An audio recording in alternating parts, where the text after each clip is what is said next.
Who shares your values? As president, Barack Obama has never visited Israel and refuses to recognize Jerusalem as its capital. Mitt Romney will be a different kind of president, a strong leader who stands by our allies. He knows America holds a deep and cherished relationship with Israel. We speak the same language of freedom and justice. And like the U.S., Israel respects the rights of people of all religions. It's a deeply moving experience to be in Jerusalem, the capital of Israel.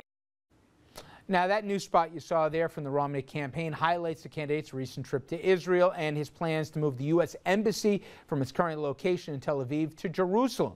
It's a political football of an issue, considering that the UN doesn't officially recognize Jerusalem as the capital, and almost every country has placed its embassies elsewhere. But beyond that, the Obama administration has also refuted the statement you just heard from Romney, saying that the location of the capital is something that should be determined by the parties involved.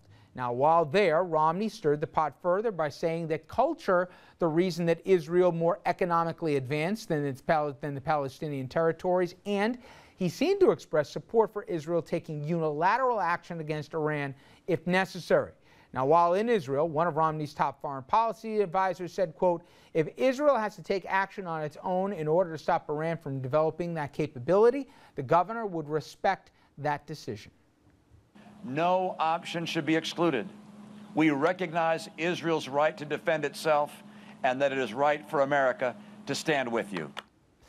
Now, yesterday, noted conservative commentator Charles Krauthammer, he called Romney's trip to Israel a, quote, triumph. Now, I guess that's in the eye of the beholder, but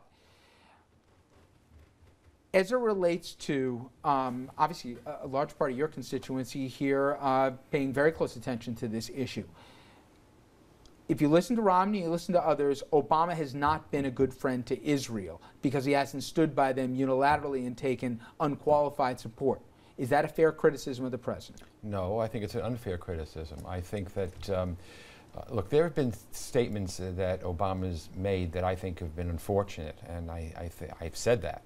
But in terms of Obama not being a friend to Israel, that's absolutely not true. And you could ask the Israeli ambassador or the Israeli defense minister. They will tell you that the Obama administration has been providing more defense cooperation and military cooperation with Israel than any administration in American history, any previous administration in American history.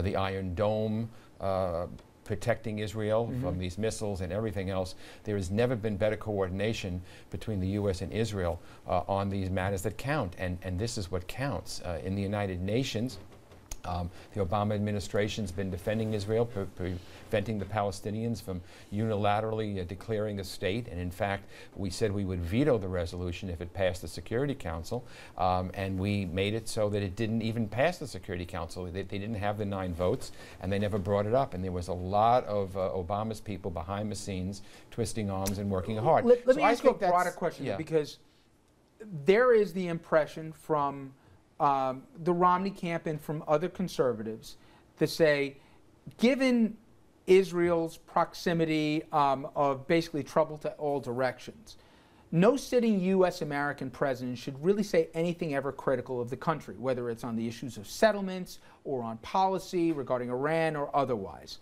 What do you think? Well, as a longstanding supporter of Israel, I think that the United States is better when we are working in lockstep with Israel. But with your friend, you can always have disagreements. Yeah, but are you allowed to be public and say, we disagree about the settlements, we disagree about unilateral attacks against Iran, or whatever the case may be? Or does that jeopardize a relationship? Friends can disagree. The president and friends have a right to say whatever they feel. I think sometimes frankly, it's not particularly helpful. I think that the Palestinians and the Arab nations look for differences between the United States and Israel and look to come and, drive a wedge. That's why I think it's not helpful. But to use some of the president's rhetoric and then say he's not a friend of Israel, I think is wrong, and it's unfortunate. But I do think it's important important that the United States stand by Israel and stand by Israel publicly as well. How about his criticism, Romney's, that the president in his first term has yet to visit Israel? Is that substantial? Well, I wish the president had visited Israel, quite frankly, and I don't criticize Romney for visiting Israel. I think the president should have. But you know, George W. Bush, who was a good friend of Israel, didn't visit Israel in the first term. And if you go further back, you have Bill Clinton. He only visited Israel to attend the Rabin funeral in the first term. So while I wish the president had visited Israel, I think it would have shown what was good. It doesn't make him an enemy of Israel. It doesn't make him not supportive of Israel. Andrew? He has been supportive. Well, I think a lot of the criticism that's come from the right is lacking a distinction, that it's anything that's critical of Benjamin Netanyahu, who's the prime minister of Israel, is considered to be a criticism of Israel. I disagree with, as a Jewish American, as anybody, I disagree with some of Netanyahu's policies. I probably disagree with the congressman on some of Israel's policies, but to say that you can't ever publicly disagree with your friends, to say that if you're not in lockstep with the prime minister of a current government, which could be washed away at any point, I think is disingenuous, and I think is more of a fear-based attack. Oh, this man's not a friend of Israel. Ed, if a president, as Obama did, said statements on the settlements, for example, that certainly weren't in lockstep with Netanyahu or other, obviously, leaders, does that make him a bad ally? You know, that's exactly, I think, the right way to put it. As an ally, as a best friend, it's horrible behavior.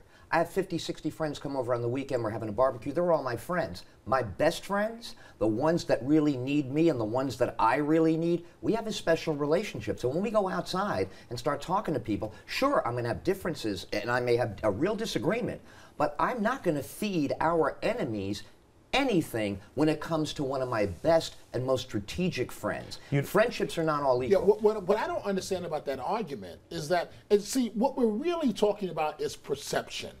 And you cannot knock Mr. Romney for trying to tap into that perception that this president is not a friend of Israel. But as the congressman said, when it comes to Israel's defense, this president has been there like very few presidents before him. And he did visit Israel in 2006 as a U.S. Senator, and I believe in 2008. So yes, we all would have liked him to have gone as president, but let's keep in mind that 7 out of 11 modern-day U.S. presidents did not visit Israel. The opening of the Obama administration was that we're going to shake hands with Iran. We're going to open the fist. No more clenched fists from America. We want to be friends with Iran somehow, some way, in the face of Israel's threat. How does your friend feel? Does anybody in their right mind really believe that the president's lining up with Ahmadinejad? Nobody thinks with what the... Did he campaign on the open hand? Time out. With what our stated position, what the State Department's really said, nobody thinks that we're rallying to Tehran's defense. Not rallying, but if you're Hezbollah, this is exactly what you look for. There's space between the United States and Israel. You buy that? And we fly the gap. That's all they've done. I think that early on in the administration, the president had hopes that maybe he could open a rapprochement with Iran. I think those hopes have been dashed. I think the president really understands it. And I think, frankly, it's very important for the United States to stand very close with Israel in a crisis with Iran. I think that there is legitimate fear in Israel about Iran. When you have Ahmadinejad, the president of Iran, saying he's going to wipe Israel off the face of the earth, that's something that the Israelis take very seriously and very personally. Yeah. Very personally. But is there any daylight in that regard?